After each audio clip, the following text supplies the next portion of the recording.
오늘은 우리 예수 안에 풍성한 삶 6강인데요. 우리가 지난 시간까지 그리스도를 의지한 자기의 사랑, 특별히 성령을 따라 사는 삶 가운데 오늘 어떻게 우리가 예수의 풍성한 삶을 누리게 될 것인가 우리가 같이 좀 더 나눠보려고 합니다. 그런데 오늘 다시 한번 여러분들이 기억하셔야 될 것이 우리가 이것을 왜 하느냐, 이게 되게 중요한 것 같아요. 단순히 우리가 지금 우리 재직들을 재직 훈련시키기 위한 것이 아니라 우리가 하나님 앞에 받았던 그 풍성한 삶을 우리가 정확하게 알고 또 우리가 그 풍성한 삶을 지켜가기 위해서 우리가 어떻게 살아야 하는지 그 부분들을 우리 재직들이 먼저 다시 한번 지식적으로 알고 또 그것을 이제는 우리 옆에 빈 자리로 우리 교우들을 이제 초대해서 앉히려고 합니다. 그래서 여러분들 이 강의 다 끝나면 12개의 강의가 다 끝나게 되면 최소한 우리가 나에게 하나님의 풍성한 삶이 주어졌구나, 내가 그것을 누리는 사람이구나 라는 고백이 돼야 될 것 같고요. 그리고 이제 그것을 이제 아직 확신이 없거나 그것을 잘 모르고 있는 우리 교우들에게 나눠주시기를 원하는 거예요. 그래서 저희가 이것을 하게 되면 저희가 아마 한 9월 정도에 마무리가 되고 나머지 또 3개월 정도를 우리 교인들을 옆에 앉힌다면 최소한 우리 교회 안에 어느 정도 믿음이 있으신 분들은 내가 그리스도 안에 풍성한 삶의 그러한 주인공이고 하나님의 은혜 안에 있구나 라는 것을 우리가 확신할 수 있고 또 증인이 될 수 있지 않을까 생각되어집니다. 하나님께서는 또 그 가운데 우리가 이것을 다 마쳤을 때 또 우리가 그것이 증인이 되게 하는 하나님의 놀라운 은혜와 계획이 있는 줄 믿습니다. 그러므로 여러분들 그러한 우리가 선하고 아름다운 일들을 위한 지금 씨앗 뿌리는 과정이다 기억하시고 우리 열심히 우리 지금 1기지만 2기까지는 우리가 책임지고 또한 그 옆자리를 우리가 반드시 세워서 그 은혜를 나누겠다라는 소망으로 또 옆에를 누구를 앉혀야 되겠는가 잘 생각해 보시고 그 사람을 위해서 지금부터 많이 기도해 주시고 준비해 주시면 감사하겠습니다. 우리가 오늘 이렇게 자신을 사랑하는 법, 자신에게 가장 좋은 것이 뭐냐? 바로 그리스도 안에 살아가는 것입니다. 그런데 그리스도 안에 살아갈 때 우리는 나의 의지나 나의 능력이 아니라 전적으로 하나님의 능력으로 살아가게 됩니다. 그래서 우리는 그 가운데서 우리가 부인해야 할 것과 긍정해야 할 것들이 있습니다. 특별히 우리는 무엇을 부인해야 하느냐? 바로 그리스도 안에 속하기 전에 나를 지배하던 육체의 욕망을 우리는 부인해야 한다는 것입니다. 우리의 육체적인 욕심이 무엇일까 한번 좀 생각해 봤으면 좋겠어요. 우리는 우리 마음 안에는, 중심 안에는 항상 쾌락을 추구하는 마음이 있더라는 거예요. 여러분, 그런데 우리가 오해하지 말아야 될 것이 우리가 즐거움을 추구하는 것, 쾌락을 추구하는 것이 나쁜 거냐? 그렇지 않습니다. 우리가 즐거움을 느낄 수 있다고 하는 것마저도 하나님의 은혜입니다. 우리가 세상 가운데서 먹는 즐거움도 있을 것이고 또한 우리가 놀러 다니는 즐거움도 있을 것이고 혹은 물건을 사면서 그 물건을 살 때 우리에게 주어지는 기쁨이 있을 거예요.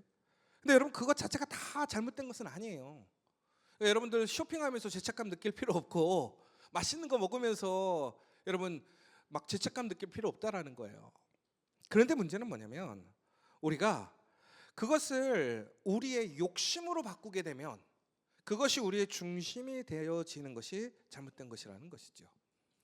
그러니까 우리는 하나님을 통해서 그것을 누리고 감사할 수 있다면 그것은 좋은 거예요.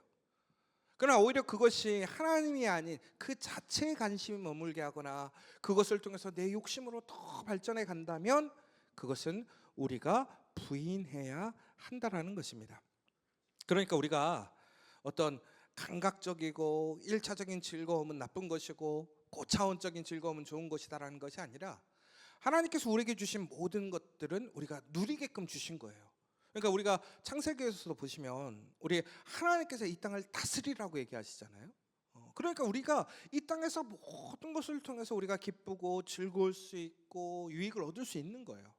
그러나 중요한 것은 그것을 주신 하나님을 잊어버리면 안 된다라는 것이지요.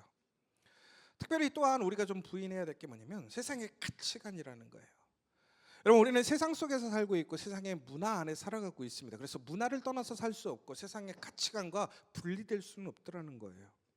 그러나 중요한 것은 세상의 가치관이 우리의 절대적인 가치관의 중심이 되어서는 안 된다라는 것이죠. 현재 이 세상에서 가장 중요한 건 뭐냐면 돈, 명예, 권력 혹은 그 밖에 많은 것들을 이야기합니다. 그러나 여러분, 돈도 그렇고 명예도 그렇고 권력도 그렇고 그 자체가 부정한 건 아닙니다. 그러니까 여러분, 돈을 사랑하는 것이 일만 악의 근본이라고 얘기하기도 하는데, 그런데 돈 자체가 나쁜 건 아니잖아요. 돈을 어떻게 사용하느냐가 중요한 것이고 명예도 마찬가지인 것이고 권력도 마찬가지인 거예요. 저는 그래서 가끔씩 그런 얘기 하거든요. 우리 그리스도인들은 돈 많이 벌어야 됩니다. 명예를 가져야 됩니다. 권력을 가져야 됩니다. 그런데 그것이 나의 유익 혹은 나의 그냥 즐거움을 위해서, 기쁨을 위해서가 아니라 바로 하나님 나라와 복음을 위해서, 다른 사람을 위해서 돈 많이 벌어야 되고 명예를 가져야 되고 권력을 가져야 한다는 거예요. 예전에 그래서 그랬잖아요. 한동안 유행했던 게 남을 위해 공부합시다. 남을 위해 돈 많이 법시다.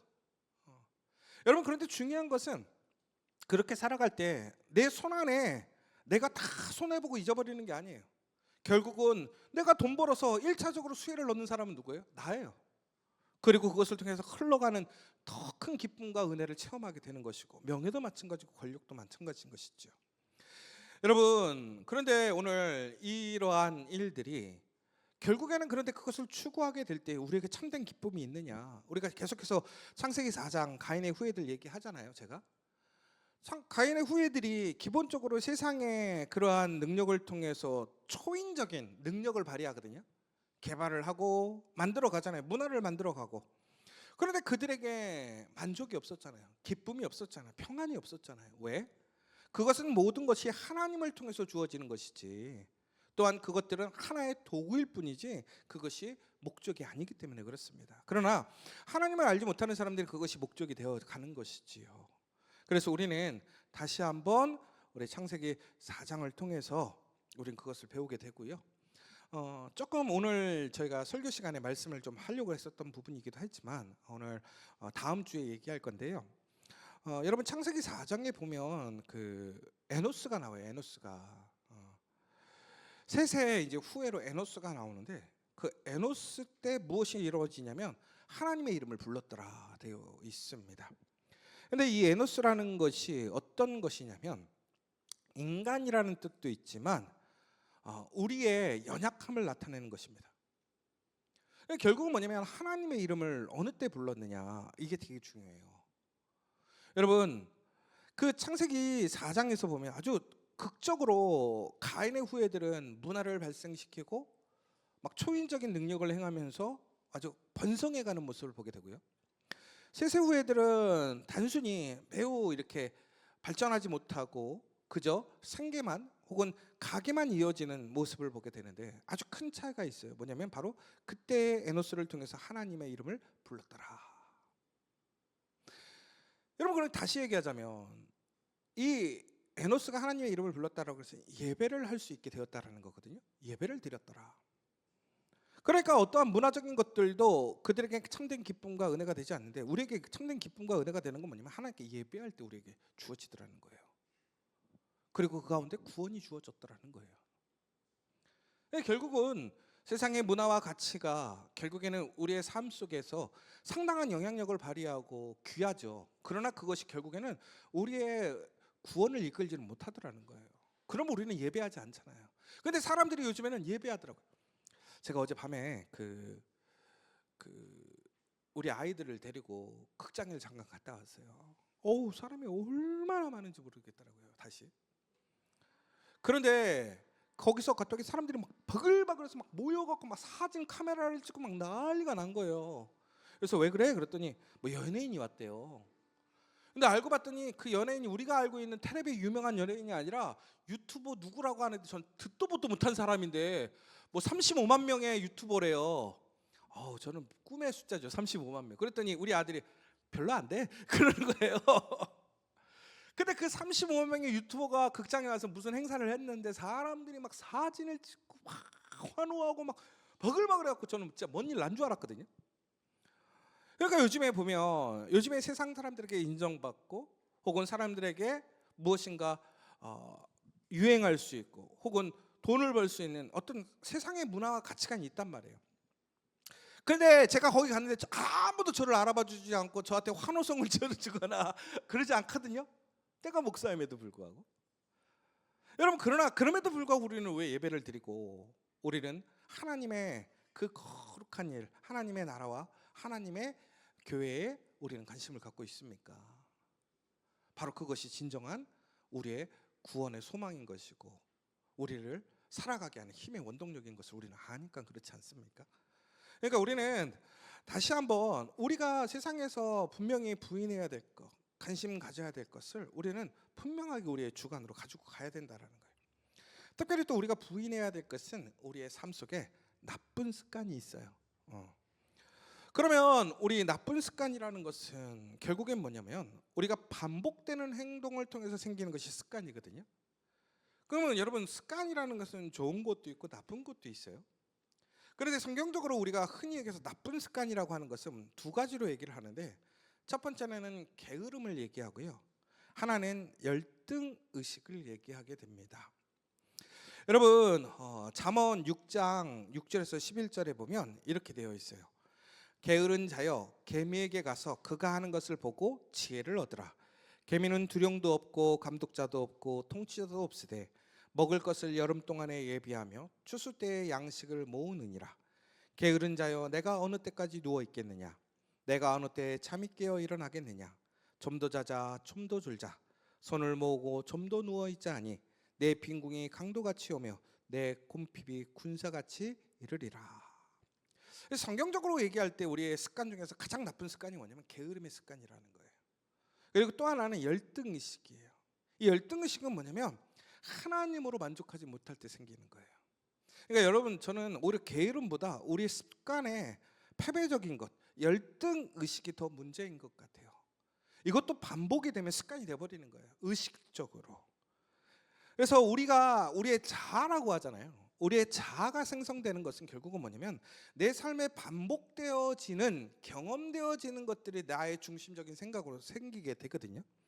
그럼 우리는 결국에는 복음을 통해서 우리는 하나님의 그러한 구원의 의식이 우리 안에 있어야 되는데, 우리가 세상적으로 우리의 어떤 현실적인 상황이나 조건에 휩쓸리다 보면 나도 모르게 열등의식에 쌓이게 된다는 것이죠. 그래서 우리는 그러한 습관들은 다 버려야 한다는 거예요. 그러면서 우리 옛 상처와 기억 또한 우리는 버려야 한다는 것입니다. 여러분, 우리가 정말로 우리 어렸을 때 죄책감, 정죄감에 시달리는 사람들이 많아요. 혹은 과거의 실수나 어떤 우리의 문제들에 붙잡혀서 평생을 그것 때문에 힘들어하고 살아가는 사람들이 많아요. 여러분, 그렇다고 해서 우리의 과거가 없어지는 것은 아니죠. 그러나 문제는 뭐냐? 우리가 거기에 붙들려 있으면 우리는 하나님의 구원의 은혜에 참여하지 못하더라는 거예요. 여러분, 우리가 실패에 매여 있고 우리의 그러한 부족함에 매여 있을 수밖에 없다라고 얘기하는 사람들이 있어요. 그런데 그렇지 않습니다. 왜? 우리가 지난 시간에도 얘기했지만 우리는 예수 그리스도와 함께 십자가에 못 박혔나니라고 되어 있어요. 못 박혔다니까요. 이미 나의 실수와 과거의 나의 부정함과 연약함이 이미 십자가에 못 박혀서 어떻게 돼? 죽었어요. 사라졌단 말이에요. 그러나 그 사실은 남아있지만 그것이 우리에게 능력을 행할 수가 없어요. 왜? 우리는 새 사람이 되었으니까. 그리스도로 인하여 새 사람으로 다시 살아나게 되었으니까. 그러므로 우리는 로마서 8장 1절에서 2절에 나와 있는 말씀을 기억하셔야 돼요. 그러므로 이제 그리스도 예수 안에 있는 자기는 결코 정죄함이 없나니 이는 그리스도 예수 안에 있는 생명의 성령의 법이 죄와 사망의 법에서 너를 해방하였음이니라. 여러분, 그것이 바로 굿뉴스라는 거예요. 굿뉴스. 요한일서 1장 9절에도 보면요, 만일 우리가 우리 죄를 자백하면 그는 미쁘시고 의로우사 우리 죄를 사하시며 우리를 모든 불의에서 깨끗하게 하실 것이라고 되어 있습니다. 고린도후서 5장 17절에는 뭐라고 되냐? 그런즉 누구든지 그리스도 안에 있으면 새로운 피조물이라. 이전 것은 지나갔으니 보라 새 것이 되었노라. 아멘. 여러분 믿으시죠? 그러니까 우리는 과거의 사실을 기억은 할 수 있지만 그 흔적은 남아있지만 그것이 우리의 삶을 주관하지 못한다는 거예요. 그러므로 우리는 이러한 모든 것들을 기억함으로 괴롭힘 당하지 않아야 된다는 거예요. 여러분, 그런데 이런 것들을 부인하지 않으면 결국엔 이런 것들을 우리를 평생 쫓아다닌다는 거예요. 그러니까 여러분, 아니요라고 얘기할 수 있어야 된다는 거예요. 아니요. 그러니까 이게 부정적인 얘기가 아니라 바로 잘못된 것에 대한 부정을 얘기할 수 있어야 된다는 거예요. 우리가 이사야서 43장 18절에서 19절에 보면 이렇게 되어 있습니다. 너희는 이전 일을 기억하지 말며 옛날 일을 생각하지 말라. 보라, 내가 새 일을 행하리니 이제 나타낼 것이라. 너희가 그것을 알지 못하겠느냐?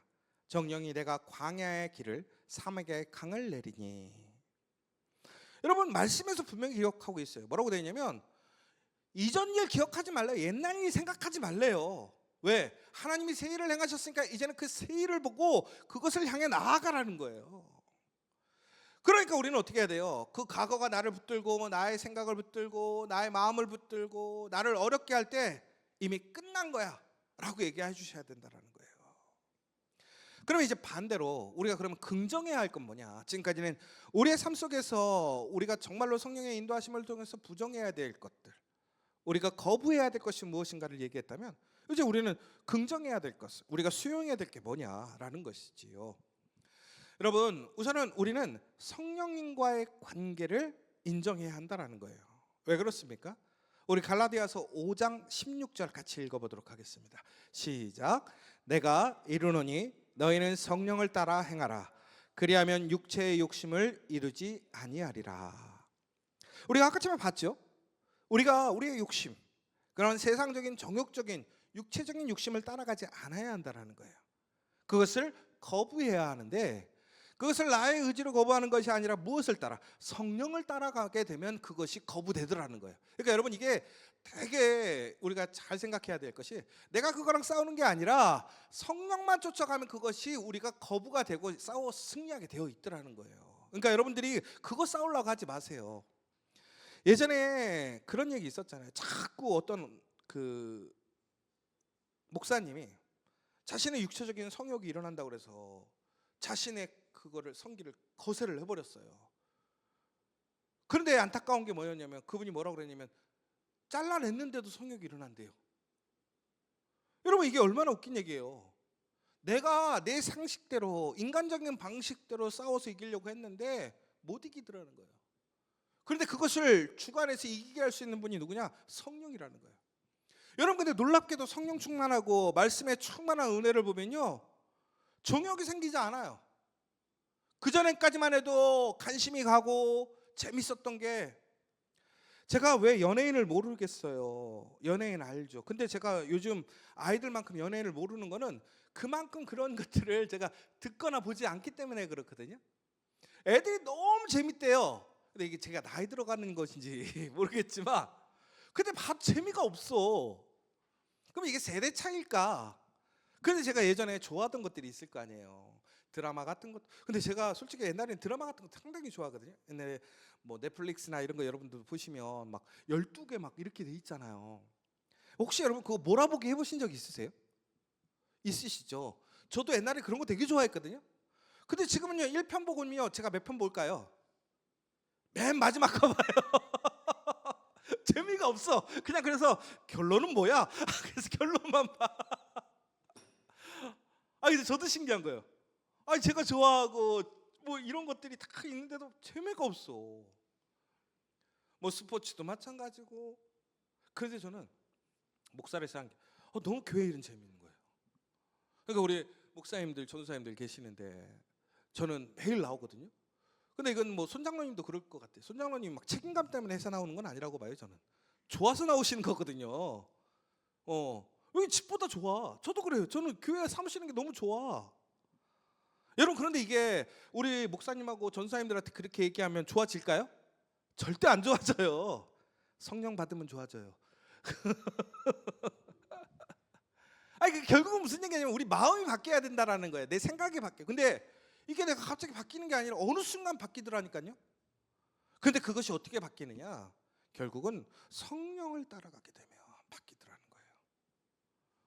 여러분, 갈라디아서 5장 25절 같이 한번 읽어볼게요. 시작. 만일 우리가 성령으로 살면 또한 성령으로 행할지니. 여러분, 얼마나 웃겨요? 성령으로 살면 성령으로 행하게 되고 성령으로 행하게 되면 성령으로 살게 되는 거예요. 여러분, 성령을 의지해 성령을 따라 살아가기를 소망하십시오. 그리고 또한 우리는요, 성령님과의 관계를 인정해야 돼요. 여러분, 우리가 성령을 적극적으로 긍정하고 그분을 따라가는 것이 우리가 해야 할 일이라는 거예요. 그러니까 그리스도인이 해야 할 일이 뭐냐? 바로 성령께서 인도하시는 대로 성령에 의해 성령을 따라 살아가는 거예요. 그래서 이거를 제가 링컨의 그거로 바꿔봤거든요. 국민에 의한, 국민을 위한이라고 돼 있잖아요. 이걸 이렇게 생각해보니까 딱 맞더라고요. 성령에 의한, 성령을 위한. 근데 여기다 나를 붙이면 딱 맞아요. 성령의 나, 성령에 의한 나, 성령을 위한 나가 되면 우리는 성령의 인도하심으로 그 기쁨에 참여할 수 있게 돼요. 그런데 우리의 삶은 어떻게 되냐면 반대로 되어 있다고요.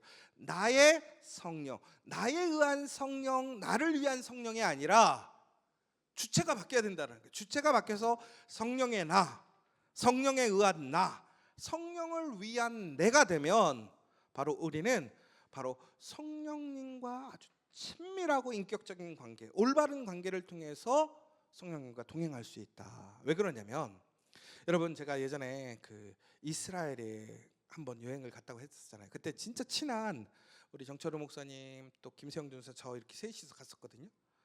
근데 마음이 서로 좋았어요. 그런데 가서 싸웠을까요? 안 싸웠을까요? 싸우더라고요. 육체가 피곤해지니까 싸우고요. 가치관이 달라서 무엇을 먹을까 무엇을 살까가도 다른 거예요. 이게 사람마다 그것이 자꾸 힘들어지니까 드러나게 되더라고요. 그런데 이게요, 진짜 하나가 되는 사람들은 안 싸워요. 진짜 하나가 못 됐기 때문에 틈이 벌어지고 그 틈에서 갈등이 생기는 거지. 진짜 하나는요, 싸울 일도 없어요. 저희 집에서는 당연히 싸움이 생길 수밖에 없는데 싸움이 안 생기는 이유는 뭘까요? 제가 전적으로 순종하거든요. 싸움이 생길 수가 없어요, 순종하면. 마찬가지라는 거예요. 성령에 순종하면 그냥 따라가면, 그런데 중요한 것은 그게 어떻게 되는 거예요? 하나님의 은혜로 가더라는 거예요. 복으로 가더라는 거예요. 그것이 바로 우리의 믿음의 고백 아니고 증거잖아요. 그리고 또한 우리는 우리 속에 계신 성령님을 우리는 어떻게 해야 돼요? 그분에 대해서 무엇을 하시는지를 우리가 알아야 따라갈 거 아니에요? 그럼 이제 지금 우리가 봐야 될 건 뭐냐면 내가 왜 성령님을 따라가야 되느냐? 우리가 지금 뭐 사도행전을 통해서 우리 성령님에 대해서 우리가 배우고 있지만 다시 한번 좀 우리가 그 정리가 좀 필요하다라는 거죠. 그러면 내가 성령을 따라가게 됐을 때 내 삶이 정말 하나님의 은혜로 복으로 나아갈 수 있게 되는데 왜 성령을 따라가야 되느냐? 바로 성령이 내주하시기 때문에 그렇다라는 거예요. 우리 요한복음 14장 16절 같이 한번 읽어보도록 하겠습니다. 시작. 내가 아버지께 구하겠으니 그가 또 다른 보혜사를 너희에게 주사 영원토록 너희와 함께 있게 하리니. 여러분, 하나님께서 성령을 주신 이유는 뭐냐면 나와 함께하기 위해서, 영원토록 나와 함께하기 위해서, 나에게 내주하게 하시기 위해 성령을 주셨다라는 거예요. 그러므로 우리는 어떻게 해요? 성령을 따라가야 한다는 거예요. 하나님의 놀라운 선물이시기 때문에. 그래서 성령은 우리 가운데 내주하시고요, 우리와 함께하시고 우리를 떠나지 않으신다라는 것. 그러므로 우리는 성령의 인도함을 받아야 되는데, 여러분 요한복음 14장 26절 같이 한번 읽어볼까요? 시작. 보혜사 곧 하나님께서 내 이름으로 보내실 성령, 그가 너희에게 모든 것을 가르치고 내가 너희에게 말한 모든 것을 생각나게 하리라. 결국 여러분, 성령은 누구냐? 하나님이시고 예수님이라는 거예요. 성령이 인도한다는 것은 결국은 다시 얘기하자면 하나님이 우리를 인도하시는 것이고 예수님이 인도하시더라는 거예요. 그러면 왜 성령께서 이 땅에 오셨습니까? 바로 예수님께서 이 땅 가운데서 승천하시고 예수님의 부재가 우리에게 나타났단 말이에요. 그런데 문제는 바로 그 성령께서 바로 예수님으로서 우리를 예수님과 하나님과 함께 있는 것처럼 하셨고, 그 성령의 인도하심을 따라가게 되면 결국은 우리는 하나님을 따라가는 것이고 예수님을 따라가는 것이다 라는 것입니다. 그래서 우리 요한복음 16장 13절 우리 같이 한번 읽어보도록 하겠습니다. 시작. 그러나 진리의 성령이 오시면 그가 너희를 모든 진리 가운데로 인도하시리니 그가 스스로 말하지 않고 오직 들은 것을 말하며 장래일을 너희에게 알리시리라. 여러분, 이게 정말 중요한 얘기예요. 지금 제가 얘기했잖아요. 성령이 누구냐? 성령은 예수님하고 하나님과 다른 사람이 아니라 삼위가 하나인 거잖아요. 그 성령이 우리를 모든 진리 가운데로 인도한다는 거예요. 그 진리는 어디에 있느냐? 바로 예수님이 진리이시고 하나님이 진리이신데 바로 성령이 우리를 그 진리로 인도하신다는 거예요. 그리고 성령은 스스로 말하지 않는데요. 이게 제일 중요해요. 성령은 누구의 얘기를 하는 거냐면 하나님의 얘기, 예수 그리스도의 얘기를 한다는 거예요. 그리고 더 중요한 것은 뭐냐? 장래일을 너에게 알리시리라. 그러니까 우리가 하나님을 믿고 예수 그리스도를 믿고 성령을 의지하여 우리가 살아가게 될 때에 우리를 하나님께서는 진리 가운데로, 그래서 우리를 생명 가운데로 승리하시는 길로 인도하시고 더 나아가서 우리를 안전한 길로 인도해 주시는 분이라는 거예요. 더 나아가 우리의 삶이 어렵고 힘들 때, 보이지 않을 때 우리가 성령을 구하고 성령과 동행하면 우리는 하나님께서 우리에게 인도하시는 그 놀라운 안전한 길, 놀라운 생명의 길로 나아갈 수 있다는 것입니다. 그래서 성령님은 이 모든 것을 가르치시고 예수님이 하신 모든 것을 생각나게 하시더라. 또한 우리를 진리이신 예수 그리스도를 향해 이끄신다. 이것을 우리가 기억해야 한다는 것입니다. 특별히 그런데 이 성령은 단순히 우리를 진리 가운데로 이끌고 하나님께서 우리에게 알려주시고자 하는 그러한 것들을 보여주시는 것뿐만이 아니라 이 성령은 우리에게 풍성한 삶의 열매를 맺게 해주시더라는 거예요. 우리 갈라디아서 5장 22절에서 23절의 말씀 같이 한번 읽어보도록 하겠습니다. 시작. 오직 성령의 열매는 사랑과 희락과 화평과 오래 참음과 자비와 양성과 충성과 온유와 절제니 이 같은 것을 금지할 법이 없느니라. 여러분, 여기서 이 성령의 열매라는 게 우리가 생각하는 열매와 조금 다를 수도 있어요. 여러분들 우리 삶에 열매 맺기를 원하잖아요. 여러분 어떤 걸 얻기 원하세요? 뭐 성공하는 것, 혹은 부유해지는 것, 혹은 명예가 많아지는 것, 뭐 여러 가지가 있을 수도 있어요. 그런데 오늘 우리가 이 갈라디아서를 통해서 성령을 통해서 우리가 얻게 되는 열매는 어쩌면 우리의 관심사와는 좀 다를 수도 있고 세상의 관심사와는 좀 다를 수도 있어요. 그런데 놀랍게도 이 성령의 열매라는 것은 다시 얘기하자면 성품의 열매예요. 성품의 열매. 여러분, 이 9가지 성령의 열매는 바로 성령께서 우리의 인격을 통해 이루시는 9가지의 인격적인 요소라는 거예요. 그럼 다시 얘기하자면 우리 안에 성품이 변하고 인격이 변하면 우리 안에 놀라운 하나님의 능력 역사가 일어나더라는 거예요. 근데 여러분, 이게 참 아이러니한 얘기고 좀 말이 안 되는 얘기인데 사람이 변해요, 안 변해요? 진짜 안 변하는 게 사람이거든요. 그런데 놀랍게도 성령은 우리의 성품을 변화시킬 수 있다는 거예요. 제가 그래서 교회에 소망이 있는 거예요. 아니, 보면 진짜 안 변할 것 같거든요. 야, 저거 도저히 변할 수 없는 사람이야. 근데 가끔씩 저는 그래서 항상 얘기하잖아요. 나도 변했어. 나도 변했어. 이 자리에 있는 우리 믿음의 성도님들, 우리 장로님, 집사님, 권사님들 정말로 변했잖아요. 그런데 저 사람 변해 안 변해? 변한다니까요. 성령의 열매를 맺으면 변해요. 여러분, 그러므로 우리는 성령을 따라가야 한다는 거예요. 그러면 우리의 인격이 변화된다는 것은 결국 뭐냐면 인격이 변화되었을 때 결국은 우리가 어떻게 되는 거냐면 예수님을 닮아가는 거예요. 하나님을 닮아가는 거예요. 그러면 결국은 뭐야? 하나님과 우리가 뭐가 되는 거예요? 하나가 되는 거예요. 하나가 되는 거. 여러분, 저번에도 말씀드렸잖아요. 우리가 자꾸 갈등이 생기고 어려움이 생기면 뭐예요? 다름이 부딪히기 때문에 그러는 건데, 같아지면 갈등이 없어져요. 문제가 없어지는 거예요.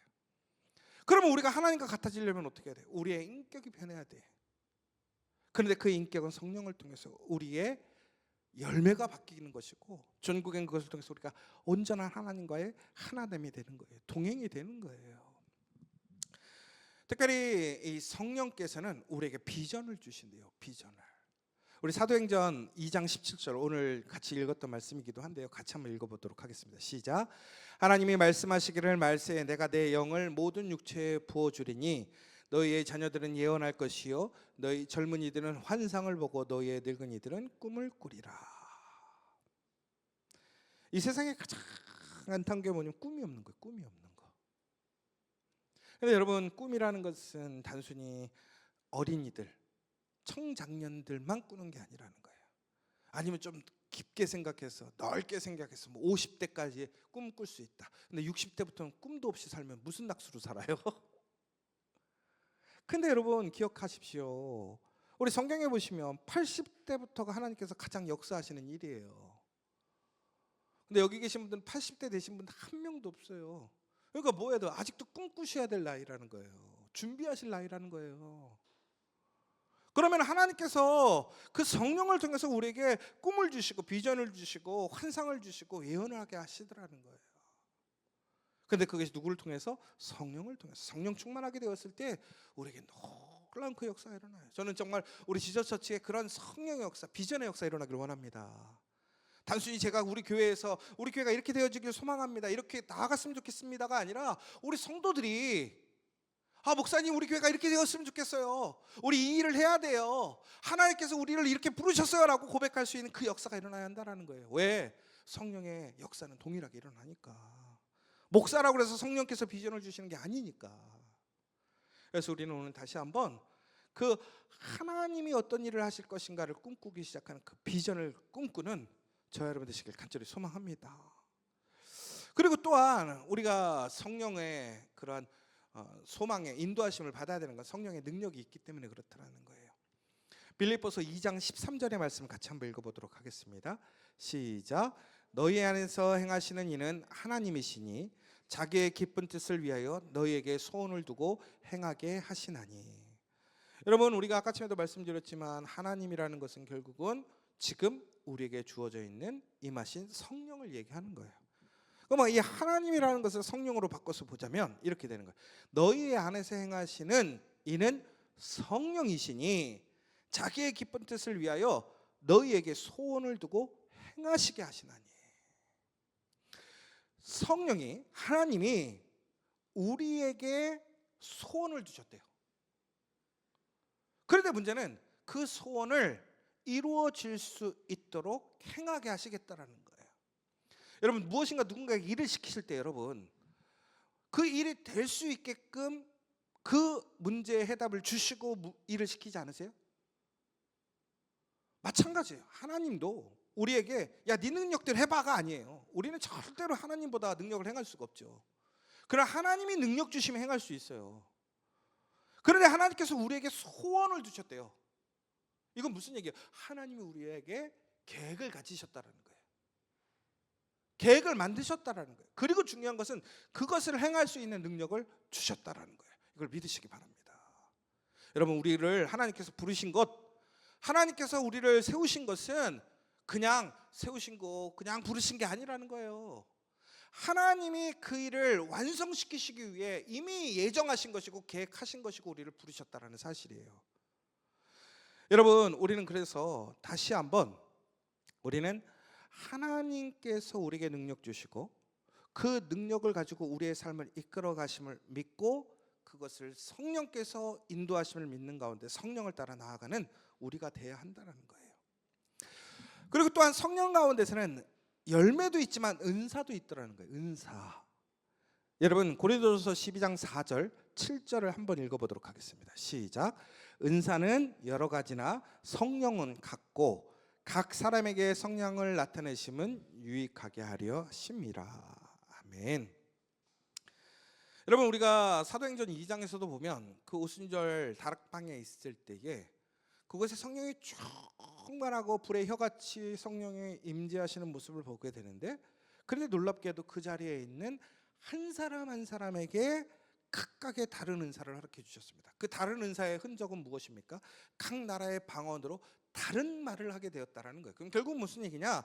언어를 통해서 그들이 하나님의 놀라운 증거를 나타내었지만 그들에게 임했던 은사는 다른 은사였다라는 거예요.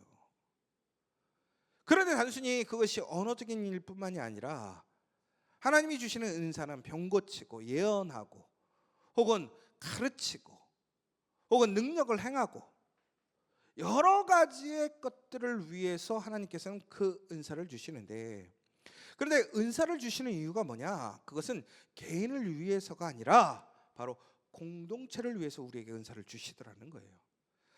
여러분, 이 은사라는 것이 단어적으로 보자면 은사가 뭐냐면, 은사는 원래 헬라어 단어 카리스마타라는 단어에서 유래를 했거든요. 그런데 이것은 뭐냐면 선물, 은혜로 주어진 것을 의미합니다. 그러니까 은사라는 것은 하나님이 주시는 선물이고 은혜로 주어지는 것인데, 그런데 이 은혜로 주어지는 선물이 무엇을 위해 우리에게 선물을 주셨느냐? 그것은 바로 나 한 사람뿐만이 아니라 나를 통해서 우리 교회와 공동체, 더 나아가서 하나님의 그 부르심의 역사에 참여할 수 있도록 하기 위해 그 은사, 선물과 은혜의 능력을 주셨다라는 거예요. 아까 전에도 우리가 말씀드렸죠. 하나님께서 우리에게 소원을 주셨다라는 거예요. 그러니까 하나님께서 그 소원을 이루시기 위해서 우리에게 뭘 주셨느냐?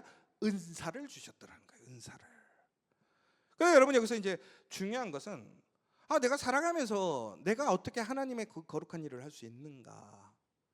근데 여러분, 우리에게 주신 하나님의 특별한 은사는 사람마다 다르더라는 거예요. 그럼 결국은 무슨 얘기냐면, 누군가와의 은사를 비교해서 혹은 세상의 어떠한 절대적인 가치나 평가에 의해서 우리가 은사를 평가하는 것이 아니라 나에게 주신 그 은사를 통해서 우리가 내 자리에서 내가 하나님의 나라와 의를 위해, 공동체를 위해 하나님의 그 거룩한 사역을 위해서 내가 어떻게 사용되어질 수 있는지에 포커스만 맞추면 하나님께서는 그 일들을 통해서 역사를 이루시더라는 거예요. 여러분, 모세가 하나님께 부름받았을 때 그가 왕자였을 때 부름받은 게 아니었잖아요. 아무것도 할 수 없는 목동이 되었을 때에 80세가 되었을 때 하나님께서 그를 부르셨어요. 그의 은사는 뭡니까? 그의 은사는 아마 젊었을 때 그의 은사라고 생각했을 때는 아마 그가 가진 세상의 권력과 힘과 능력과 명예와 직분이라고 생각했을 수도 있어요. 그런데 그가 그 모든 것을 잃어버렸어요. 다 잃어버렸어요. 그런데 그는 목동이었을 때에 그것을 통해 은사로 이제는 양을 끄는 게 아니라 뭐를 이끌었어요? 이스라엘 사람들을 이끄는 은사로 바뀌게 된 거예요. 근데 우리가 생각했을 때, 야, 내가 목동인데 양 끄는 사람이 어떻게 이스라엘 사람들을 움직여? 근데 하나님께서 은사를 주셔서 거기에 순종해서 살아가게 되다 보니까 그것을 통해서 하나님이 역사를 일으키시더라니까요. 그러니까 결국은 우리가 해야 할 것은 뭐냐? 이 은사는 하나님이 주신 것이다. 그것을 믿고 하나님의 계획에 참여하게 되면 그 은사가 세상의 어떠한 능력과 권세와 어떠한 힘보다도 강력하다는 사실을 우리는 믿어야 된다는 거예요. 여러분, 그러니까 제가 그런 얘기 하거든요. 우리 손정희 장로님 어디든지 가시면 제가 손정희 대표님이라고 얘기 안 해요. 우리 장로님이라고 저는 얘기, 장로님이라고. 우리 집사님들도 그래. 어디 가면 어디 사장, 어디 대표, 무슨 일을 하세요 안 해. 우리 집사님이라고 얘기해요. 왜 그렇습니까? 여러분, 하나님이 지어주신 직분에 더 능력이 있음을 믿으시기 바랍니다. 여러분, 그러니까 우리는 그것을 부끄러워할 것이 아니라 그것이 정말 하나님의 영광이 되고 하나님의 기쁨이 될 수 있는 우리의 직분이 될 수 있도록 힘써야 한다는 거예요. 특별히 우리는 성령을 통해서 우리는 성령 충만하게 되더라는 거예요. 우리 에베소서 5장 18절을 한번 같이 읽어보도록 하겠습니다. 시작. 술 취하지 말라. 이는 방탕한 것이니 오직 성령으로 충만함을 받으라. 여러분, 우리가 아까 제가 말씀드렸잖아요. 설교 시간에 우리가 충만함이 되어진다는 게 결국 우리 안에 무엇이 가득 차느냐가 중요하더라고요. 결국은 그렇게 됨으로 인해서 우리가 쓰레기통이 될지 밥통이 될지 돈통이 될지 언약궤가 될지가 달라지더라는 거예요. 여러분, 그런데 우리 안에 무엇이 채워져야 됩니까? 성령이 채워져야 됩니다. 성령 충만해지면 여러분이 바로 그 하나님의 거룩한 언약궤가 됨을 믿으시기 바랍니다. 여러분, 결국은 우리는 세상의 것을 채우는 것이 아니에요. 하나님의 것을 채워야 합니다. 그렇게 될 때에 우리는 성령으로 충만하다는 것은 성령님과 우리의 관계가 아주 긴밀해지는 것이고 하나가 되는 것이고, 그 관계를 통해서 우리는 그 성령의 충만함을 누릴 수 있다라는 것입니다. 그런데 이렇게 성령은 인격적인 하나님이시기 때문에 이렇게 활동적으로 우리 가운데서 일할 수도 있지만, 근데 반대로 우리가 오늘 이렇게 하나님의 성령의 인도하심을 따르지 않는다면 어떻게 될 거냐, 이것을 우리가 기억해야 한다라는 거예요. 그러니까 우리가 거부해야 될 것, 수용해야 될 것, 근데 수용하지 않으면, 그 성령의 인도하심을 받지 않으면 또 우리는 어떻게 될 것인가를 우리는 기억해야 된다는 것이죠. 에베소서 4장 30절 읽어보도록 하겠습니다. 시작. 하나님의 성령을 근심하게 하지 말라. 그 안에서 너희가 구원의 날까지 인치심을 받았느니라. 우리가 성령님을 따라 행하지 않으면, 성령님은 인격적인 존재이시기 때문에 어떻게 하시느냐? 기뻐하시지 않더라는 거예요. 여러분, 문제는 뭐냐면 우리가 마찬가지예요. 누군가를 거부하고 멀리하기 시작하면 관계는 벌어지기 시작합니다. 마찬가지예요. 성령을 우리가 수용하지 않고 기뻐하지 않으면 성령님과의 관계도 멀어질 수밖에 없어요. 그런데 문제는 뭐냐? 그것이 결국에는 우리가 성령의 소멸로 이어질 수 있다는 거예요. 우리 데살로니가전서 5장 19절을 한번 읽어보도록 하겠습니다. 시작. 성령을 소멸하지 말며. 여러분, 여기서 아주 좀 질문이 나오지 않아요? 성령이 소멸해? 여러분, 성령이 소멸합니까? 구약에서는 성령이 소멸했어요. 주어졌다가 없어졌다, 주어졌다 없어졌다. 그런데 예수님 이후로는 이제는 성령이 언제? 항상 우리와 함께 하신다고 그랬잖아요. 우리가 말씀을 보면. 그럼 이게 무슨 얘기예요? 성령이 소멸한다라는 것은 성령이 우리에게서 사라지는 것이 아니라 성령이 어떻게 침묵하시더라는 거예요. 여러분, 성령이 함께하고 있지만 성령이 침묵하시면 어떻게 될까요? 우리는 하나님의 놀라운 약속의 길로 나아갈 수 없고 성령의 인도를 받지 못하는 거예요. 그때부터 우리의 삶이 어떻게 다시 혼란스러워지는 거예요. 문제가 되는 거예요. 그런데 여러분, 오해하지 않으셔야 될 게 뭐냐면 성령의 소멸이라는 건 성령이 없어진 게 아니야. 그러니까 나는 성령을 다시 받아야 돼가 아니에요. 내 안에 계신 그 성령님이 나와 다시 어떻게 해요? 원만한 관계가 될 수 있도록 바꿔야 하는 것이죠. 여러분, 그러므로 우리는 이제 내 안에 지금 성령이 충만해 있는지 소멸해 있는지 우리 스스로 좀 잘 살펴봐야 한다는 거예요. 자, 우리가 뭐 지도 도표를 한번 보시면 여러분은 지금 어떤 상태에 계십니까? 지금 성령이 내주하신 상황에서 나는 성령의 근심이 되어서 성령의 소멸에 가고 있는 단계에 있는 것인지, 아니면 내주 안에 성령으로 나는 성령의 인도하심을 받아서 성령의 열매를 맺고 성령의 비전을 갖고 성령의 능력을 행하고 성령의 은사를 통해서 성령의 그 놀라운 하나님의 인도하심의 역사의 일에 참여하고 있는지, 그리고 성령의 충만함이 있는지. 그런데 여러분, 우리에게 주어져 있는 성령이 이미 우리에게 주어져 있는데도 불구하고 우리의 삶은 양갈래로 나뉘더라는 거예요. 그렇다면 이미 내 안에 성령이 계시다면 우리는 어떤 삶이 돼야 되겠느냐라는 거예요. 결단해야 한다는 거예요. 여러분, 우리가 이제 성령과 함께 한다는 것은 또 한편으로는 다시 얘기하자면 우리는 또한 성경과 말씀과 함께 한다라고 얘기할 수 있습니다. 여러분, 다시 얘기하자면 나를 사랑하는 것, 가장 나를 사랑하는 방법은 뭐냐? 성령 충만한 삶이 나를 가장 사랑하는 일입니다. 더 나아가서는 우리가 성경을 가까이 하는 일입니다. 여러분, 성경이라는 것은 결국은 뭐냐? 하나님의 말씀을 분별케 하는 것이라는 거예요. 우리가 성령의 인도하심을 볼 때 우리가 가장 조심해야 될 게 뭐냐면 하나님의 말씀이고 인도하신지를 우리가 분별해야 될 때가 있더라는 거예요. 여러분 잘 보세요. 꿈을 꿨는데 여러분, 그게 성령이 얘기하신 겁니까? 여러분, 갑자기 기도하고 있는데 여러분은 그런 세밀한 음성 가운데서 나에게 무엇인가 하나님께서 말씀해 주시고 나에게 무엇인가를 이루어 가시게 하시는 것 같은 느낌을 받았어. 그럼 그것이 성령이 인도하시는 것입니까? 성령의 말씀입니까? 그럼 우리가 그것을 확인해야 되잖아요. 그럼 그것을 어떻게 확인할 수 있느냐? 결국은 우리는 성령의 인도하심을 받을 때 항상 말씀과 함께 가야 한다라는 거예요. 말씀을 통해서 우리는 그 성령의 인도하심이 하나님의 말씀인가를 분별할 수 있어야 된다는 거예요. 우리가 아까 전에 말씀드렸잖아요. 성령은 하나님이시고 하나님은 예수님이고 예수님은 성령이라는 거예요. 그럼 결국 뭐냐? 이 삼위는 결코 다른 이야기를 하지 않는다라는 거예요. 하나의 이야기를 하더라는 거예요. 그러니까 하나님께서 성령으로 인도하셨을 때, 그것이 말씀으로 증거가 됐을 때 우리는 그것이 무엇이라는 거예요? 하나님의 말씀이라고 우리는 확신할 수 있는 것이, 그것을 따라가게 될 때에 우리는 더 하나님과 깊이 있는 교제, 하나님의 뜻에 참여할 수 있게 된다라는 것입니다. 여러분, 우리가 성경을 통해서 객관적인 진리를 알았다면 이제 우리는 주관적으로 이끌어 가시는 성령을 따라가서 가는 법을 배워야 한다라는 거예요. 여러분, 우리가 성령의 인도하심을 받는다라는 것은 단순히 맹목적으로 그냥 가는 것이 아니라, 첫 번째는 말씀을 통해서 가고, 두 번째는 이제 그 말씀 안에서 성령께서 이끄시는 대로 우리가 따라가는 법을 배워야 한다라는 것입니다. 내주하시는 성령님이 인도하시는 대로 잘 따라가는 법, 그게 뭐냐라는 것이죠. 결국은 우리는, 여러분, 우리가 성령을 통해서 나아가게 될 때에 분명히 우리에게는 두려움이 있어요. 의심이 있고, 될까?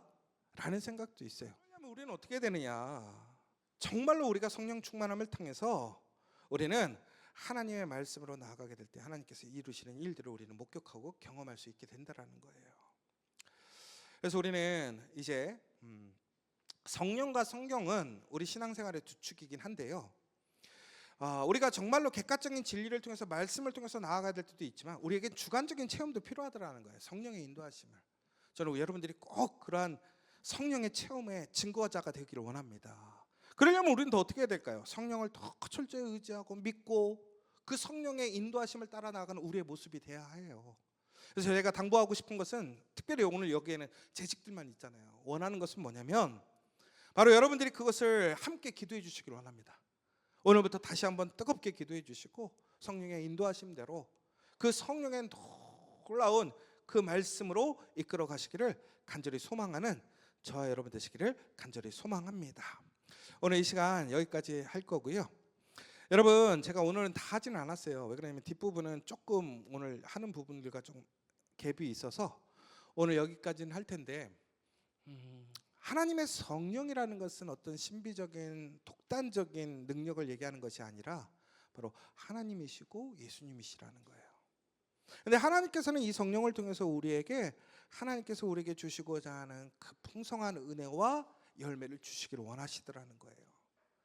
오늘 이 시간 다시 한번 그 성령을 통해서 그 성령의 열매로 우리가 더욱더 그리스도와 하나 되어지고, 또한 하나님의 놀라운 인도하심과 성령의 인도하심을 통해서 그 성령의 은사로 하나님의 열매를 맺는 저와 여러분 되시기를 간절히 소망합니다.